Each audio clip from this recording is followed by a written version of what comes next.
Ya pemirsa, Roy Suryo CS akui siap kemeja hijau hadapi Joko Widodo. Sementara pihak Jokowi mengaku lega akhirnya sidang dimulai dan siap menunjukkan ijazah miliknya.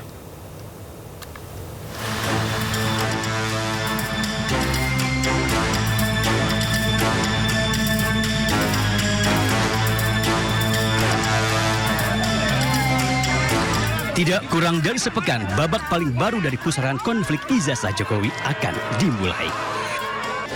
2 Juli mendatang, tersangka fitnah ijazah Jokowi Tifa Wijiatiasuma akan jalani sidang perdana di PN Jakarta Timur.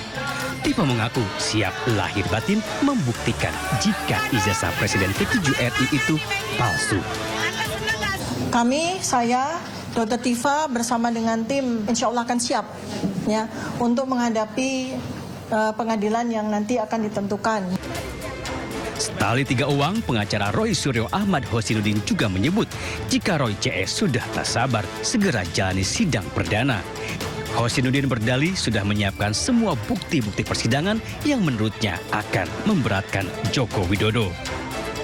Kami sudah siap, bahkan sebagian bukti-bukti itu sudah kita hadirkan dalam proses penyidikan. Bahkan yang paling penting, nanti ada Saudara Joko Widodo yang hadir langsung. Dalam proses persidangan, Saudara Joko Widodo akan duduk di kursi sebagai saksi. Dan kami akan bertanya, baik Saudara Joko Widodo yang pertama, apakah benar yang duduk di hadapan kami adalah Joko Widodo? Tantangan Roy CS disambut terbuka pihak Jokowi. Walaupun banyak yang meragukan jika Jokowi akan hadir di persidangan, namun pengacaranya Firman Pangaribuan menjamin jika Jokowi akan hadir. Menyampaikan kesediaannya untuk dapat hadir sesuai dengan mekanisme peradilan nanti. Dan tentu akan menyampaikan apa yang harus dilakukan, termasuk menyampaikan ijazah-ijazahnya. Beliau beliau sampaikan akhirnya sudah masuk dalam babak persidangan. Ya bersyukur ini sudah dapat dilanjutkan untuk mendapatkan kepastian hukum. Hampir 2 tahun kasus fitnah ijazah Jokowi bergulir. Puncaknya terjadi saat Roy dan Dr. Tifa ditangkap polisi. Namun saat dilimpahkan ke kejaksaan, penahanan keduanya ditangguhkan. Belakangan Roy Suryo ajukan sidang pra-peradilan atas penangkapan dirinya. Sementara Dr. Tifa siap menjalani sidang. Tim Liputan iNews melaporkan. Ahli hukum pidana Hipnu Nugroho menyebut Jokowi adalah pelapor tidak bertanggung jawab jika tidak juga hadir dalam persidangan kasus fitnah ijazah. Hipnu juga menyebut jika Jokowi enggan hadir maka pengadilan bisa menghentikan proses hukum.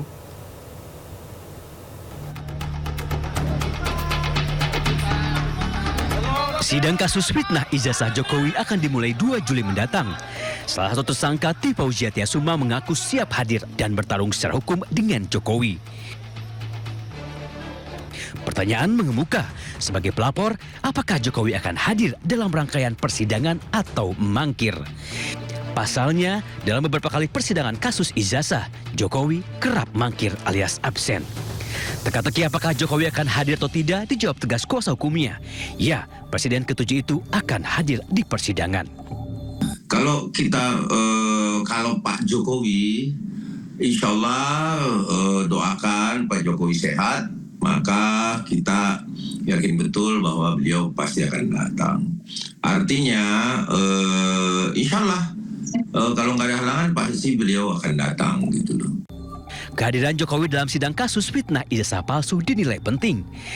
Ahli hukum pidana Hipnu Nugroho menyebut jika Jokowi kembali mangkir, maka pengadilan bisa menghentikan proses hukum. Yang artinya teka-teki asli atau palsu ijazah miliknya akan menguap begitu saja. Karena prinsip peradilan yang baik adalah mendengar. Mendengar apa? Mendengar korban. Kan itu, mendengar pelapor, mendengar terdakwa, kan itu yang jadikan prinsip hukum. Oleh karena itu, kalau sampai nanti Pak Jokowi sebagai pengadu atau pelapor adil, maka Pak Jokowi dikatakan sebagai pelapor yang tidak bertanggung jawab. Akibat hukumnya apa? Pengadilan menghentikan proses hukum yang dilakukan terhadap delik aduan Pak Jokowi, sehingga dinyatakan perkara tidak dilanjutkan. Gonjang-ganjing tudingan ijazah Jokowi yang melibatkan Roy Suryo CS sudah berlangsung hampir 2 tahun lamanya. Awalnya 8 orang ditetapkan sebagai tersangka, 3 orang kemudian mendapatkan restoratif justice hingga tersisa 5 orang. Awal Juli mendatang, sidang perdana akan dimulai. Tim Liputan iNews melaporkan. Ya pemirsa, tersangka kasus penyebaran tudingan ijazah palsu Joko Widodo, Roy Suryo, akan menjalani sidang pra-peradilan di Pengadilan Negeri Jakarta Selatan pada hari ini. Tersangka kasus ijazah Jokowi, Roy Suryo, menyatakan akan menghadiri sidang perdana pra-peradilan terkait dugaan cacat prosedur yang dilakukan penyidik Polda Metro Jaya. Selain mempersoalkan penangkapan, pihak Roy Suryo juga akan mempersoalkan penahanan, penggeledahan, serta pencekalan. Adapun termohon dalam pra-peradilan ini adalah Polda Metro Jaya, yakni Kapolda Metro Jaya dan Direskrimum Polda Metro Jaya serta tim penyidiknya, Jaksa Agung, Jampidum, dan juga Kejaksaan Tinggi Jakarta.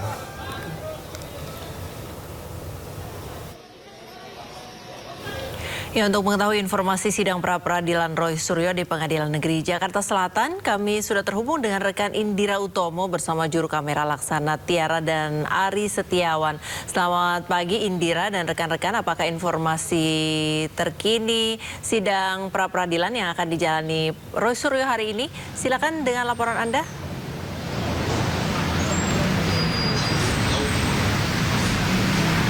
Selamat pagi Indra, Priska dan juga pemirsa. Untuk sidang pra-peradilan yang diajukan oleh Roy Suryo rencananya akan digelar pada pukul 9 pagi ini di Pengadilan Negeri Jakarta Selatan. Dan memang untuk gugatan Roy Suryo ini sebelumnya telah diajukan sejak 22 Juni 2026 dan telah teregistrasi di Sistem Informasi Pengadilan Negeri Jakarta Selatan. Dan untuk sidang hari ini rencananya akan digelar di ruang Profesor Haji Umar Seno Aji, dan memang dalam permohonannya kali ini Roy Suryo mempersoalkan soal keabsahan yang dilakukan oleh tim penyidik Polda Metro Jaya dalam rangka penggeledahan yang memang sebelumnya dilakukan terkait tudingan ijazah palsu. Dan untuk klasifikasi perkara ini adalah soal sah atau tidaknya penggeledahan yang dilakukan. Dan dalam gugatan tersebut memang terbagi menjadi 2 kelompok. Yang pertama ini adalah kepada pemerintah Republik Indonesia, kemudian kepada Polda Metro Jaya. Dilanjutkan dengan Direskrimum, kemudian Kasubdit Kamnak, dan untuk tergugat kedua ini ada pemerintah Republik Indonesia, kemudian Japidum Kejaksaan dan Kepala Kejaksaan Tinggi DKI Jakarta. Dan memang sebelumnya Roy Suryo dan juga Dr. Tifa ini sempat ditangkap gitu oleh pihak kepolisian pada 19 Juni 2026 dan akhirnya pelimpahan tahap 2 pada minggu lalu di Kejaksaan Negeri Jakarta Selatan. Dan untuk persidangan hari ini di Pengadilan Negeri Jakarta Selatan memang terpantau masih sepi begitu, belum ada pihak lain selain awak media yang hadir di Pengadilan Negeri Jakarta Selatan, dan kami akan terus berikan informasi terbaru kepada Anda. Saya kembalikan kepada Indra dan juga Priska yang ada di studio. Ya, terima kasih rekan Indira Utomo bersama juru kamera Laksana Tiara dan Ari Setiawan melaporkan langsung dari Pengadilan Negeri Jakarta Selatan. Selamat bertugas kembali rekan-rekan. Ya pemirsa, Presiden RI Prabowo Subianto menghadiri penutupan Sarasehan Kebangsaan Konvensi Sains Teknologi dan Industri 2026 pada Minggu siang. Dalam kesempatan ini, Prabowo mengajak semua pihak bersatu menyelesaikan masalah bangsa.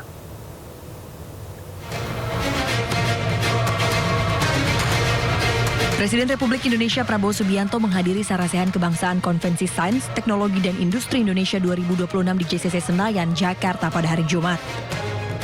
Di tengah para rektor dan guru, Prabowo mengajak semua pihak bersatu dalam menyelesaikan masalah bangsa. Ia juga berterima kasih kepada para akademisi yang tak menertawakan dirinya kalah Pilpres. Sebab selama ini, Prabowo mengungkit 4 kali kekalahannya, rakyat menertawakan hal tersebut. Saya sebagai pemimpin politik, saya dipilih secara demokratis. Saya maju ke rakyat 5 kali. Minta mandat. 4 kali tidak diberi mandat. 4 kali saya kalah. Tapi saya tidak mengganggu pemimpin yang dapat mandat. Pada kesempatan itu, Prabowo pun ingatkan Indonesia sepakat untuk hidup sebagai negara di mana kedaulatan rakyat yang berkuasa. Sementara wujud dari kedaulatan tersebut adalah demokrasi yang menunjuk pemimpinnya melalui pemilihan.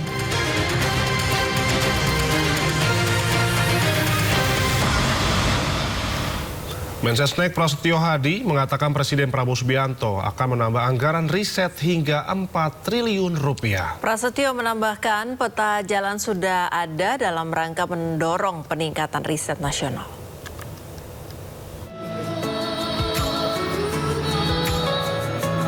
Menteri Sekretaris Negara Prasetyo Hadi mengungkapkan Presiden Prabowo Subianto telah menambah anggaran riset hingga 4 triliun rupiah. Penambahan anggaran riset telah ditindaklanjuti Kementerian Pendidikan Tinggi, Sains dan Teknologi bersama dengan Bappenas dan BRIN. Prasetyo pun mengatakan peta jalan sudah ada dalam rangka mendorong peningkatan riset nasional. Riset-riset yang dijalankan diharapkan bisa langsung memberikan dampak untuk menyelesaikan masalah seperti penanganan sampah hingga peralihan penggunaan LPG ke CNG untuk menekan angka impor dan beban subsidi energi nasional. Menambah anggaran riset kita sampai di angka 4 triliun. Nah, setelah itu sudah kemudian kita tindak lanjuti bersama-sama dengan Kementerian Pendidikan Tinggi dan Sains dan Teknologi bersama dengan Bappenas dan BRIN yang sekarang dipimpin oleh Prof. Arief Satria, mantan Rektor ITB, untuk menyatukan semua riset kita. Peta jalan riset seperti itu kan juga sudah dihasilkan, yang intinya adalah riset-riset yang sekarang kita jalankan semua harus dalam satu grand design. Presiden Prabowo Subianto menghadiri 2 kali pertemuan dengan 2.600 rektor, dekan, dosen perguruan tinggi negeri, dan dosen perguruan tinggi swasta seluruh Indonesia. Menurut Prasetyo, Presiden ingin menghimpun seluruh potensi dan keahlian yang dimiliki para akademisi dalam satu kerangka kebangsaan. Pandangan tersebut menjadi dasar bagi Presiden mengajak seluruh sivitas akademika terlibat dalam upaya menyelesaikan berbagai persoalan bangsa.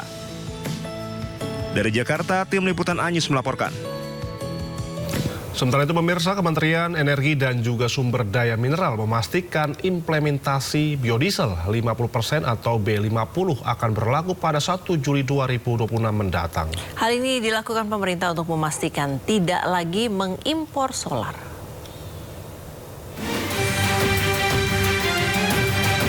Kementerian Energi dan Sumber Daya Mineral memastikan implementasi biodiesel B50 yang dijadwalkan mulai berlaku secara nasional pada 1 Juli 2026. Direktur Jenderal Minyak dan Gas Bumi Laude Sulaiman memastikan dalam penetapan B50 pemerintah memastikan tidak akan mengubah harga jual solar kepada masyarakat. Laude menjelaskan perbedaan utama antara B40 dan B50 hanya terletak pada peningkatan komposisi FEM menjadi 50%.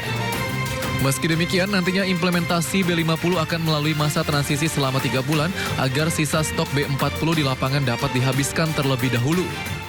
Implementasi B50 berdasarkan informasi terakhir yang kami terima, itu nanti akan di-launching oleh Pak Presiden sendiri. Rencananya sih tanggal 1 Juli. Itu akan diterapkan secara nasional atau? Secara nasional. Secara nasional tentu ada masa jeda penyesuaiannya ya. Jadi artinya kan masih ada sisa-sisa B40 itu dihabiskan dulu, diberi waktu sampai dengan 3 bulan penyesuaiannya hingga menjadi 100% pemulihan ke B50. Sebelumnya Kementerian ISDM mencatat implementasi B40 mampu penghematan devisa sebesar 133 triliun rupiah pada tahun lalu. Di mana jika B50 diterapkan, penghematan devisa dari penurunan impor solar mencapai 157 triliun rupiah. Selain itu, program B50 juga berpotensi menciptakan nilai tambah minyak kelapa sawit mentah atau CPO sebesar 24 triliun rupiah, menyerap 2,2 juta tenaga kerja, serta menurunkan emisi gas rumah kaca hingga 46,72 juta ton.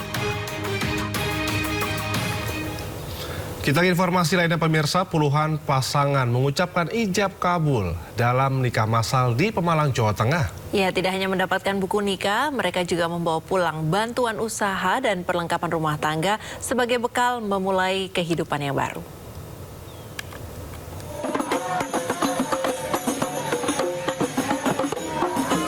Suasana penuh haru dan kebahagiaan mewarnai pelaksanaan nikah massal di kantor Kementerian Agama Kabupaten Pemalang. Sebanyak 20 pasangan dari 14 kecamatan resmi menikah dalam acara yang dihadiri langsung Menteri Agama Nasaruddin Umar. Seluruh peserta mendapatkan fasilitas secara gratis, mulai dari busana tata rias, mahar, buku nikah, souvenir, hingga bantuan usaha sebagai modal awal membangun keluarga. Senang. Enggak. Bareng-bareng rame, terus dihadirin Pak Menteri juga. Belum tentu yang lain bisa seperti ini. Hemat juga Pak ya? Hemat, iya. Gratis itu gimana? Gratis. Kasih apa aja? Usaha, mahar, uang transport, dan uang saksi-saksi juga. Senang. Ya karena rame aja Pak, sama seneng aja niat nikah. Makanya udah lama. Iya. Ke depan untuk memberikan bantuan terhadap mereka-mereka yang memenuhi syarat untuk kawin tapi menghendaki efisiensi ya, efektivitas. Yang semuanya ini adalah gratis ya. Dapat kartu rumah tangga baru, kemudian juga akte nikah khusus, kemudian juga KTP baru, semuanya difasilitasi oleh negara, semuanya gratis. Melalui program Bimas Islam Mantu, Kementerian Agama berharap semakin banyak masyarakat memperoleh legalitas pernikahan, sekaligus memiliki bekal untuk membangun keluarga yang mandiri, harmonis, dan sejahtera.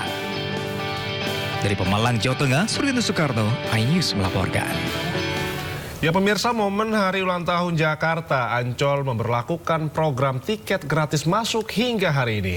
Tidak heran Pantai Ancol dipadati puluhan ribu pengunjung sejak kemarin.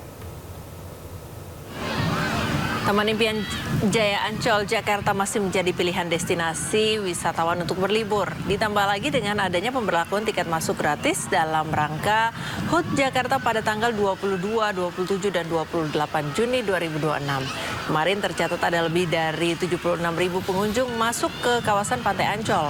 Kawasan yang luas dan bersih serta banyak pilihan aktivitas menjadikan wisata Ancol digemari oleh masyarakat Jakarta dan sekitarnya.